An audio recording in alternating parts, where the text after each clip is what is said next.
So hi friends, welcome to our channel. Friends, మనకి government of India కింద పనిచేస్తున్నటువంటి ఈ యొక్క ప్రభుత్వ రంగ సంస్థలో ఖాళీగా ఉన్నటువంటి గ్రూప్ సి మరియు గ్రూప్ డి పోస్టులకి సంబంధించి చాలా మంచి నోటిఫికేషన్ అయితే రిలీజ్ చేయడం జరిగింది.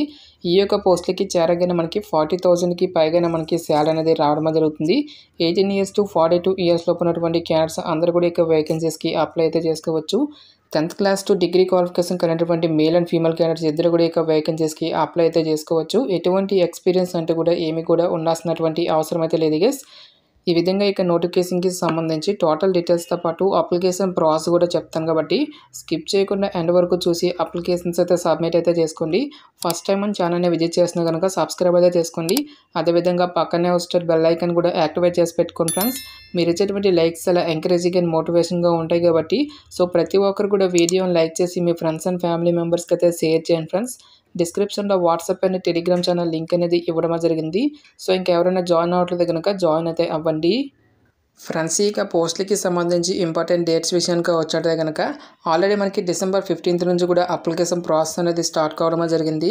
ఇక లాస్ట్ డేట్ విషయానికి వచ్చేటే కనుక January 5th, 2024 వరకు కూడా అప్లికేషన్స్ అనేవి ఆన్లైన్లో సబ్మిట్ చేసుకోవాల్సి అయితే ఉంటుంది. ఈ యొక్క పోస్టులకి అప్లై చేసుకుంటే మీకు ఉండాల్సినటువంటి ఏజ్ లిమిట్ విషయానికి వచ్చేది కనుక సో మనకి మినిమం ఏజ్ వచ్చేసరికి 18 years అయితే కంప్లీట్ అయి ఉండాలి. ఆల్ క్యాండిడేట్స్ అందరూ కూడా 42 years వరకు కూడా అప్లై చేసుకోవడానికి ఛాన్స్ అనేది కల్పిస్తూ ఉన్నారు. ఈ యొక్క పోస్టులకి సంబంధించి అప్లికేషన్ ప్రాసెస్ విషయానికి వచ్చినట్లయితే కనుక ఓన్లీ ఆన్లైన్లోనే అప్లై చేసుకోవాల్సి అయితే ఉంటుంది. అప్లికేషన్ ఫీజుకి సంబంధించిన డీటెయిల్స్ కనుక చూసుకుంటే కనుక సో ఎవరైతే గ్రూప్ సి పోస్టులకి అప్లై చేస్తున్నట్లయితే కనుక మేల్ అండ్ ఫీమేల్ క్యాండిడేట్స్ ఇద్దరు కూడా 1000 రూపీస్ అప్లికేషన్ ఫీజు అనేది పే చేయాల్సి అయితే ఉంటుంది.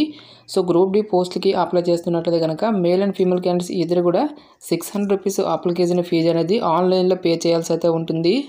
సో వేకెన్సీ డీటెయిల్స్ కనుక చూసుకుంటే కనుక మనకి ల్యాబ్ టెక్నీషియన్ వచ్చేసరికి ఒక పోస్టు, నెక్స్ట్ మనకి VLDA పోస్ట్ వచ్చేసరికి టోటల్గా మనకి 4 వేకెన్సీస్, ట్రాక్టర్ డ్రైవర్ వచ్చేసరికి ఒక పోస్టు, క్లర్క్ పోస్టులు వచ్చేసరికి హైయెస్ట్గా మనకి 27 వేకెన్సీస్, నెక్స్ట్ మనకి computer operator, steno typist, lab attendant, dairy manufacturing assistant అని చెప్పేసి ఈ విధంగా మనకి డిఫరెంట్ టైప్స్ ఆఫ్ పోస్టులతో ఇక నోటిఫికేషన్ అనేది రిలీజ్ చేయడం జరిగింది.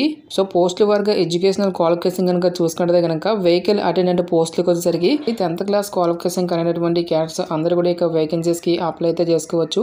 దీంతో పాటుగా మనకి 10th క్లాస్ లెవెల్లో వచ్చేసరికి హిందీ కానీ లేదంటే సాంస్క్రిట్ అనేటువంటి వన్ ఆఫ్ ద సబ్జెక్ట్గా ఉండాలి అని చెప్పేసి ఇక్కడ మనకి రిక్రూట్మెంట్ నోటిఫికేషన్లో క్లియర్గా మెన్షన్ చేయడం జరిగింది. నెక్స్ట్ మనకి స్వీపర్ పోస్టులకు వచ్చేసరికి ఓన్లీ 7th క్లాస్ పాస్ అయినటువంటి క్యాండిడేట్స్ అందరూ కూడా ఇక వేకెన్సీస్కి అప్లై అయితే చేసుకోవచ్చు. ఎటువంటి ఎక్స్పీరియన్స్ అంటూ కూడా ఏమి కూడా ఉండాల్సినటువంటి అవసరం అయితే లేదు.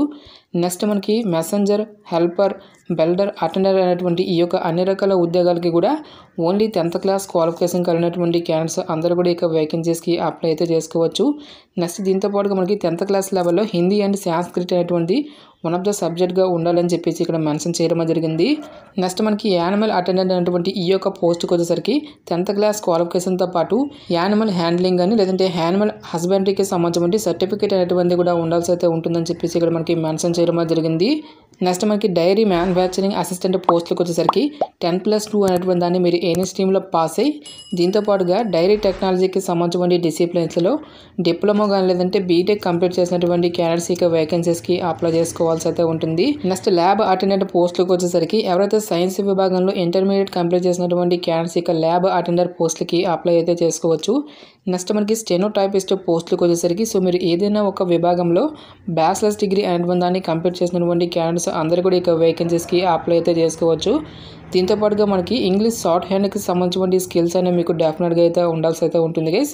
నెక్స్ట్ కంప్యూటర్ ఆపరేటర్ ఉద్యోగాలకు వచ్చేసరికి సో ఎవరైతే కంప్యూటర్ సైన్స్, కంప్యూటర్ ఐటీ అనేటువంటి ఈ యొక్క బ్రాంచెస్లలో బీటెక్ కానీ లేదంటే BCA చేసినటువంటి క్యాండిడేట్స్ ఇక వేకెన్సీస్కి అప్లై చేసుకోవాల్సి అయితే ఉంటుంది.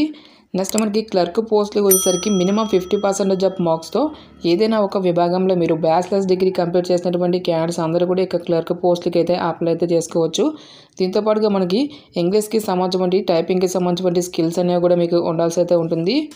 నెక్స్ట్ ట్రాక్టర్ డ్రైవర్ పోస్టులకు వచ్చేసరికి 10th క్లాస్ క్వాలిఫికేషన్తో పాటు ట్రాక్టర్ డ్రైవింగ్ లైసెన్స్ అనేది కూడా మీకు ఉండాల్సి అయితే ఉంటుంది. ఒక డ్రైవింగ్ లైసెన్స్ అనేది కూడా 3 years ఓల్డ్ది ఉండాలని చెప్పేసి ఇక్కడ మనకి మెన్షన్ చేయడం జరిగింది. నెక్స్ట్ మనకి veterinary live stack development assistant పోస్ట్కి వచ్చేసరికి 10+2 దాన్ని మీరు ఎనీ స్ట్రీమ్లో పాస్ అయ్యి దీంతో పాటుగా సంబంధిత డిపార్ట్మెంట్లలో డిప్లొమా కంప్లీట్ చేసినటువంటి క్యాండిడేట్స్ ఇక వేకెన్సీస్కి అప్లై చేసుకోవాల్సి అయితే ఉంటుంది. ఫైనల్గా మనకి ల్యాబ్ టెక్నీషియన్ పోస్ట్కి వచ్చేసరికి సైన్స్ విభాగంలో ఎవరైతే ఇంటర్మీడియట్ అనేటువంటి దాన్ని కంప్లీట్ చేసి దీంతో పాటుగా సంబంధిత డిపార్ట్మెంట్లలో డిప్లొమా కంప్లీట్ చేసినటువంటి క్యాండిడేట్స్ ఇక ల్యాబ్ టెక్నీషియన్ పోస్ట్కి అప్లై చేసుకోవాల్సి అయితే ఉంటుంది. సో ఎవరైతే గ్రూప్ డి పోస్ట్కి సెలెక్ట్ అయినటువంటి క్యాండిడేట్స్కి మనకి పే స్కేల్ అనేది ఏ విధంగా ఉంటుందని చూసుకుంటే కనుక సో మనకి బేసిక్ పేనే 60,000 ఉంటుంది గైస్.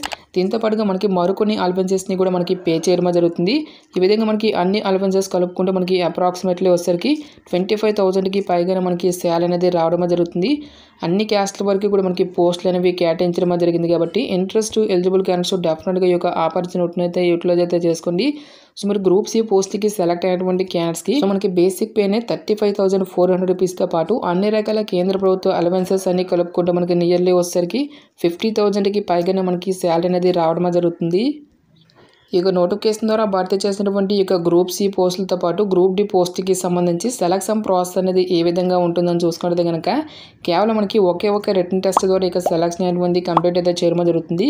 ఈ యొక్క రిటన్ టెస్ట్ వచ్చేసరికి మనకి టోటల్గా 95 మార్క్స్కి అయితే కండక్ట్ అయితే చేయడం జరుగుతుంది గైస్. ఈ యొక్క రిటన్ ఎగ్జామినేషన్ని క్లియర్ చేసినటువంటి క్యాండిడేట్స్కి ఫర్దర్గా మనకి స్కిల్ టెస్ట్ అనేటువంటి కూడా కండక్ట్ అయితే చేయడం జరుగుతుంది. ఈ యొక్క స్కిల్ టెస్ట్ అనేది కూడా మనకి క్వాలిఫై నేచర్లో మాత్రమే ఉంటుందని చెప్పేసి ఇక్కడ మనకి నోటిఫికేషన్లో క్లియర్గా ఇవ్వడం జరిగింది.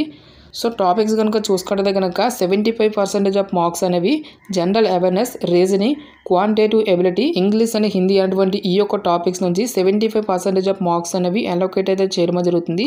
మిగిలినటువంటి ఈ 20% ఆఫ్ మార్క్స్ అనేవి history, current affairs, literature, geography, environment, culture etcetera of Haryana అని చెప్పేసి ఈ యొక్క టాపిక్స్ నుంచి మనకి రిలేటెడ్గా 25% ఆఫ్ మార్క్స్ అనేవి అడగడం అయితే జరుగుతుంది. సో హర్యానా స్టేట్కి సంబంధించి ఈ యొక్క టాపిక్స్ అన్నిటిని కూడా మనకి అడగడం అయితే జరుగుతుంది. నెక్స్ట్ ఈ యొక్క పోస్ట్లకి సంబంధించి అప్లికేషన్ ప్రాసెస్ విషయానికి వచ్చినట్టు కనుక ఓన్లీ ఆన్లైన్లోనే అప్లై చేసుకోవాల్సి అయితే ఉంటుంది. ఈ యొక్క అప్లై లింక్ అనేటువంటి డైరెక్ట్గా డిస్క్రిప్షన్లో కామెంట్ సెక్షన్లో అయితే మెన్షన్ అయితే చేస్తాను గైస్. ఈ యొక్క అప్లై లింక్ మీద క్లిక్ చేసిన తర్వాత ఇంటర్ఫేస్ అనేది ఈ విధంగా రావడం జరుగుతుంది.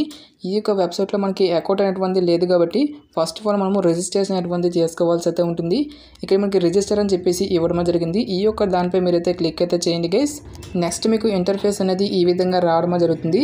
ఇక్కడ మనకి కంటిన్యూ టు రిజిస్ట్రేషన్ అని చెప్పేసి ఇవ్వడం జరిగింది. ఈ యొక్క దానిపై మీరైతే క్లిక్ అయితే చేయండి. నెక్స్ట్ మీకు ఇంటర్ఫేస్ అనేది ఈ విధంగా రావడం జరుగుతుంది. ఫస్ట్ ఆఫ్ ఆల్ ఇక్కడ మీ యొక్క టైటిల్ అనేటువంటి మీరు ఇక్కడ చూస్ చేసుకోవాల్సి అయితే ఉంటుంది గైస్. నెక్స్ట్ మీ యొక్క ఫుల్ నేమ్తో పాటు మీ యొక్క జెండర్ మేల్ అయితే మేల్ అని లేదంటే ఫీమేల్ అయితే ఫీమేల్ అని చెప్పేసి మీరు ఇక్కడ చూస్ చేసుకోవాల్సి అయితే ఉంటుంది. నెక్స్ట్ మీ యొక్క మొబైల్ నెంబర్తో పాటు మీ యొక్క ఈమెయిల్ అనేది ఇక్కడ మెన్షన్ చేసి నెక్స్ట్ ఇక్కడ మీ యొక్క పాస్వర్డ్ అనేది క్రియేట్ చేసుకున్న తర్వాత ఆ పాస్వర్డ్ అనేది దాన్ని మళ్ళీ కన్ఫర్మ్ చేసుకోవాల్సి అయితే ఉంటుంది. ఈ విధంగా మీకు డీటెయిల్స్ అన్నింటినీ కూడా మీరు ఇక్కడ ఫిల్ చేసిన తర్వాత ఇక్కడ మనకి సెక్యూరిటీస్ క్వశ్చన్ అనేటువంటి అడగడం అనేది జరుగుతుంది. సెక్యూరిటీ క్వశ్చన్ అనేది మీరు ఇక్కడ చూస్ చేసుకొని అక్కడ సంబంధించినటువంటి ఆన్సర్ అనేటువంటి మీరు ఇక్కడ ఇవ్వాల్సి అయితే ఉంటుంది. ఈ విధంగా డీటెయిల్స్ అన్నింటినీ ఎంటర్ చేసిన తర్వాత ఇక్కడ మనకి రిజిస్టర్ అని చెప్పేసి ఇవ్వడం జరిగింది. ఈ యొక్క దానిపై క్లిక్ చేసి ఈ విధంగా మనము రిజిస్ట్రేషన్ అనేటువంటి చేసుకోవాల్సి అయితే ఉంటుంది. ఈ విధంగా మీరు రిజిస్ట్రేషన్ అనేది కంప్లీట్ చేసిన తర్వాత తిరిగి లాగిన్ అయితే అవ్వాల్సి అయితే ఉంటుంది గైస్. ఇక్కడ మీకు లాగిన్ ఐడి అనేది ఇక్కడ మీరు ఎంటర్ చేసి ప్రొసీడ్ అనేటువంటి దాని మీద క్లిక్ చేసి ఫస్ట్ ఆఫ్ ఆల్ మీరు లాగిన్ అయితే అవ్వాల్సి అయితే ఉంటుంది. ఈ విధంగా మనము లాగిన్ అయిన తర్వాత నెక్స్ట్ అప్లికేషన్ ఫామ్ అనేది ఓపెన్ చేసి ఈ యొక్క అప్లికేషన్ ఫామ్లో వచ్చేసరికి మీకు బేసిక్ డీటెయిల్స్తో పాటు టోటల్ ఎడ్యుకేషనల్ క్వాలిఫికేషన్కి సంబంధించిన డీటెయిల్స్ అన్నింటినీ కూడా ఫిల్ చేసి ఫైనల్గా పేమెంట్ అనేటువంటి చేసి ఈ విధంగా మనం ఈ రిక్రూట్మెంట్కి అప్లై చేసుకోవాల్సి అయితే ఉంటుంది. గాయస్ మనకి ఈ నోటిఫికేషన్ వచ్చేసరికి గవర్నమెంట్ ఆఫ్ ఇండియా కింద పనిచేస్తున్నటువంటి Lala Lajpat Rai university of veterinary and animal sciences అనేటువంటి ఈ యొక్క ప్రభుత్వ రంగ సంస్థ నుంచి అఫీషియల్గా రిలీజ్ అయినటువంటి ఈ యొక్క notification details interest eligible candidates డెఫినెట్గా అప్లై అయితే చేసుకోండి. ఇక పోస్ట్కి సంబంధించిన లింక్స్ అన్నింటినీ కూడా వీడియో డిస్క్రిప్షన్లోను కామెంట్ సెక్షన్లో అయితే మెన్షన్ అయితే చేస్తాను గైస్. ఇంకా ఈ నోటిఫికేషన్కి సంబంధించి మీకు ఎటువంటి డౌట్స్ వచ్చినా సరే నాకు కామెంట్ సెక్షన్లో కామెంట్ అయితే చేయండి. ఇటువంటి మరిన్ని జాబ్ అప్డేట్స్ కోసం మన ఛానల్ని సబ్స్క్రైబ్ చేసుకుని బెల్ ఐకాన్ కూడా యాక్టివేట్ చేసి పెట్టుకోండి. సో ఇది ఫ్రెండ్స్ ఇవాళ వీడియో.